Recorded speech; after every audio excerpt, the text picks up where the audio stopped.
Hi guys and welcome to Project Diaries. Yes, I have been gone, but no, you haven't been forgotten. I've just not been online for two reasons. Mainly the first reason is my internet provider was incredible for the first 2 weeks and then it just died. I've had 10 engineers out to my house. I've got another one scheduled for next weekend and they just can't find out what the problem is.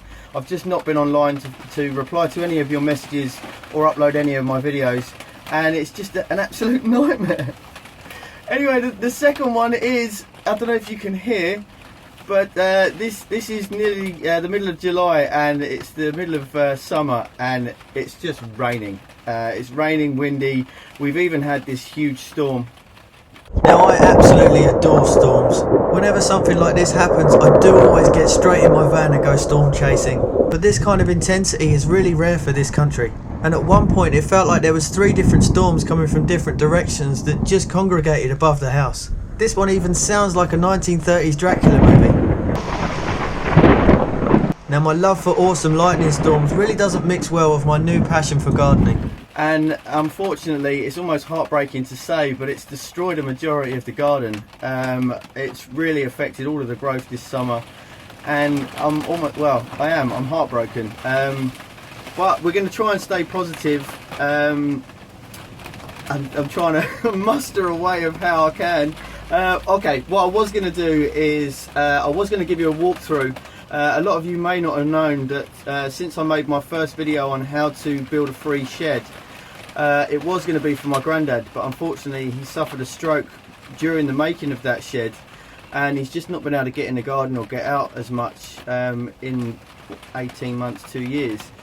So my care for him has increased quite considerably, but it's made me want to take on this project passionately and from my own will to try and help Grandad out and just give him something to try and get out in the garden for when we finally do get some sun. So my idea, this video should be a walkthrough. I was going to get Grandad to come up and I was going to show him all the vegetables and the flowers that I've been growing, but thanks to that storm I've really got nothing to show. So I'm just going to give you a walkthrough of all the successful stuff and then I'll just come back and show you everything else. So the first bit of damage is all the flower heads are being knocked off the plants. There was also a considerable amount of leaf damage, so I've had to cut a lot of this back, but as you can see there are some flowers trying to make it. You can see all these stem tips where all the flowers have just broken off, and no flowers means no fruit. There is one courgette still here, hopefully that will come through, and with a bit of luck and a weather change these should start producing flowers again soon. Next up are the fruit trees. Now this cherry tree and pear tree have all had their blooms taken off, but the apple tree is just starting to pull back. The flowers have been knocked off the bottom and the top of this tree, but in the centre it's still growing apples and they're coming on really strong. They are delayed by a month or so due to the fact they're not getting enough sunlight, but what it is growing look really well and hopefully I should get some good apples soon. Now bless these little strawberry plants, they haven't had the best start in life. A late frost at the end of spring really stopped these producing strawberries early on in the season.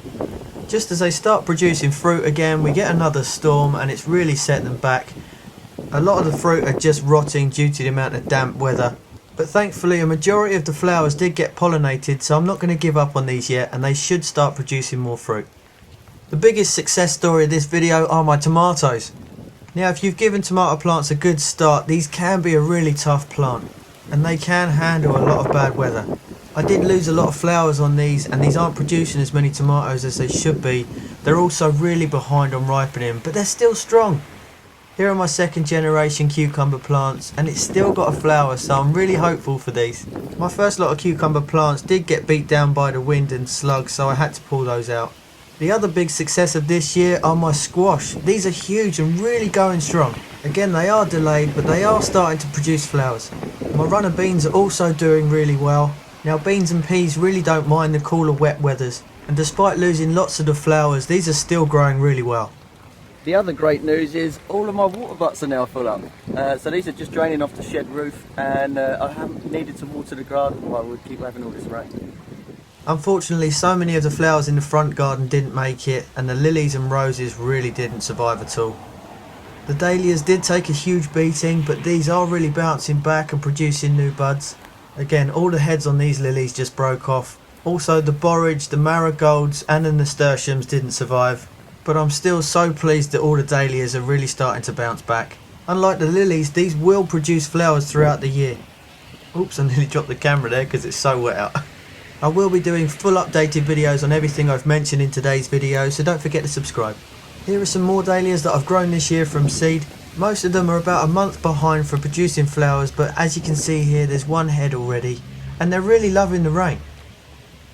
The 3 marigold plants are still surviving as I left these in the shed, and despite this year's melons being quite leggy, they're still growing okay. And this aubergine or eggplant is taking forever, but it's still really strong. The passion fruit, the avocados, all of my root vegetables didn't make it, but here are my tiny kumquat plants. Now these love hot weather, so I'm really surprised they've survived at all. So staying on a positive note, just because I haven't had the internet or been able to get in the garden this year, I have been able to stay at home and do quite a lot of editing. So there are 10 new videos on the way. I know I put on a poll to find out what you wanted, what the next lot of videos are that you wanted. So the potatoes are going to be next. There's going to be a carrot one, root vegetables, I think a cucumber. There's quite a few, and I'm really happy with what I've managed to achieve in the time that I've had. So try not to be disheartened. I'm trying definitely not to be disheartened, but I will be back soon, and there should be another upload in the next few days on the potato video. Anyway, take care of yourself, and I'll see you again next time. If you'd like to keep up to date on all of my future releases, click the subscribe button here. Here are some links to some of my other videos.